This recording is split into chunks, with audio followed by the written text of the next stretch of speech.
United worker union بلدیہ شرقی کی جانب سے ہندو ملازمین کے اعزاز میں دیوالی کے تہوار کی مناسبت سے دیوالی میلن کی تقریب کا اہتمام جینا زون آفس میں کیا گیا۔ اس موقع پر مہمان خصوصی کی حیثیت سے municipal worker trade union alliance کے صدر سید ذوالفقار شاہ نے خصوصی طور پر شرکت کی۔ اس موقع پر انہوں نے ہندو خواتین ورکرز کے ہمراہ باقاعدہ کیک کاٹا اور انہوں نے اس موقع پر کہا کہ دیوالی کا تہوار باطل پر حق، اندھیر پر روشنی کی فتح کا تہوار ہے۔ قوموں کے تہوار مذہبی رواداری، اتحاد و یکجہتی اور باہمی محبت کا درس دیتے ہیں۔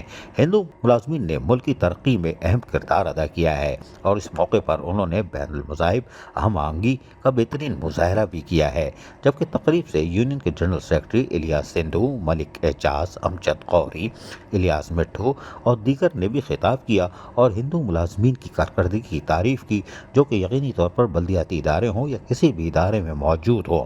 انہوں نے ہمیشہ پاکستان کے ساتھ اور کراچی والوں کی خدمت میں کوئی کسر اٹھا کے نہیں رکھی۔ عزیز عارف، KBS بلدیاتی نیوز کراچی۔ ایسی ہی خوبصورت ویڈیوز فیوچر میں حاصل کرنے کے لیے ریڈ بٹن پر کلک کر کے اور بیل آئیکن کو پریس کر کے ہم سب کے سبسکرائبر بننا مت بھولیے۔